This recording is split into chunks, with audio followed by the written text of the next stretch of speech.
All right, let's get into this. So we have a hexagon, and we're told it's a regular hexagon, and we're told that the sides are equal to 1.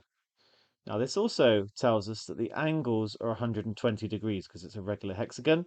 It's the number of sides minus 2 times 180 divided by 6. Worth knowing, though, that regular hexagon has sides 120.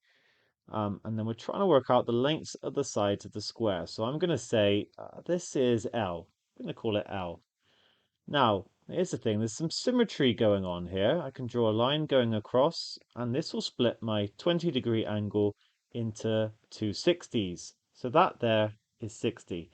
And it will split the square into two, so this length is L over 2. Now here's a little fact that is worth being aware of. A regular hexagon can actually be split always into 6 equilateral triangles, like so. So all of these will have the same lengths, and therefore this length here is also 1, because it's an equilateral triangle. Therefore, if I focus on this triangle, I'm now going to highlight it in red actually, then the base of the triangle, okay, because the square is also L over 2 in this direction, then this little red length is going to be 1 minus L over 2. And I'm going to kind of move this triangle over here.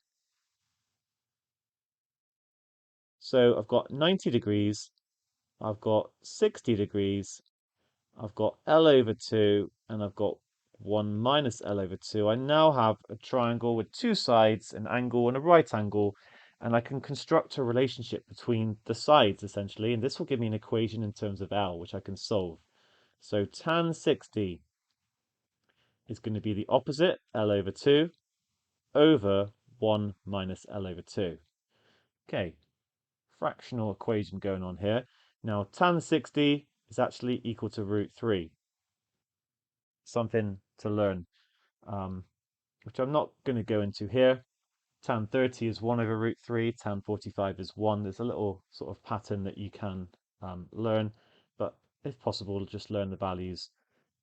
So then root 3 times 1 minus L over 2 is equal to L over 2. And I've got to rearrange this.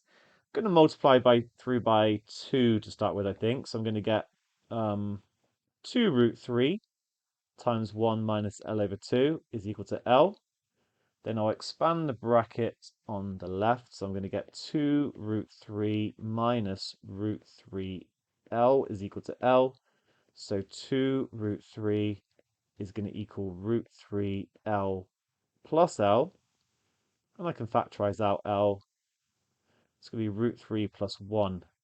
Factorize it out and put it on the right. And I'm nearly there now, actually. L is going to equal 2 root 3 over root 3 plus 1.